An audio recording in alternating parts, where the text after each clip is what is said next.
let's talk about cached pages and how they relate to indexation, as well as some of the things that we can derive from search operators.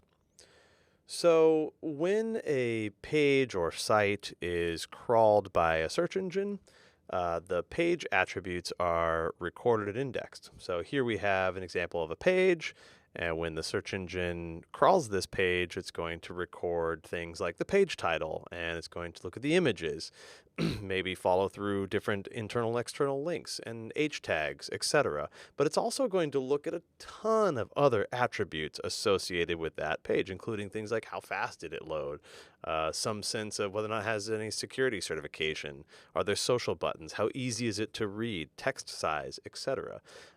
This is often said to be 200 or more ranking signals that are collected by the search engine when indexing a page.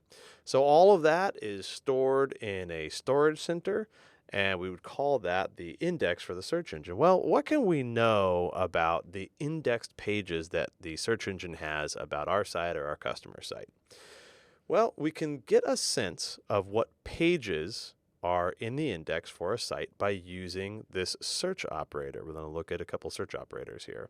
The first one is going to be site colon. So if you use site colon with no space and then your website, what you'll get is you'll get all of the results that the search engine has for that site, or at least close to it. It's directional in nature. It's not going to be 100% accurate, but it's going to be directional in nature. It should be somewhere close to the number. So here we can see that when we do the Moz.com site and say site colon Moz.com, put that in the search engine, we've now instructed the search engine to just show us pages that it has on the site. And so we can see this number here, 45,900.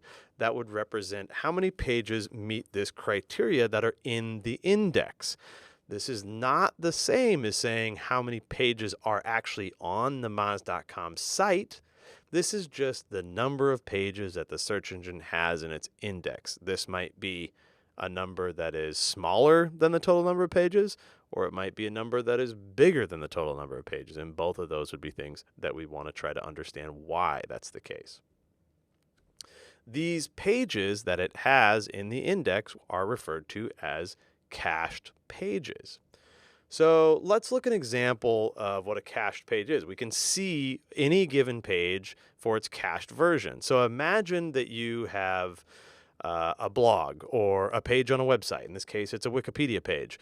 And that page has been changed. So you update the picture or you update the text on the page.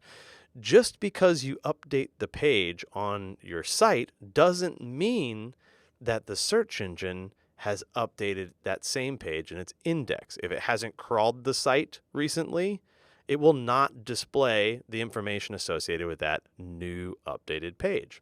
So if we want to see what is the cached version, that is, show me the page that you have in your index versus the one that is maybe live, how do I see that? Well, we can use this example here with a Wikipedia page.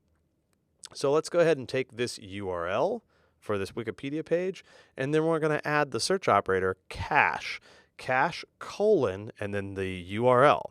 When I add the search operator cache colon and a URL after it, what that delivers me is this version. So you'll see that there is a little bar across or a little tray across the top of the page now. This says this is Google's cached version of the URL, snapshot of the page as it appeared with the date and time when it was crawled, current page, etc., etc. And then you can see these three items underneath it: full version, text-only version, or view source. So in this case, full version is bolded. That means we are viewing the full version, although we could look at the text-only version or view source. So the important thing to think about with these three options is that when a search engine crawls your page, it does not render it in a browser, at least not on mobile, or with mobile this might be different. However, often with desktop, it is not rendering it in a browser. It's just reading the code. So when we want to actually see what the version of the page that the search engine sees, quote unquote, when it crawls the page, we'd want to look at this. We'd want to look at the view source.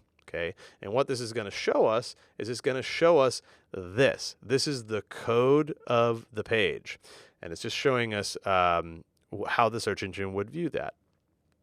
So the important thing to think about here, and you'll often hear this in discussions, is that because it's not being loaded in a browser, it may not show things like JavaScript. So if you have JavaScript on your site, the cached version, or what's being recorded by the search engine, may not include things that are enabled by JavaScript.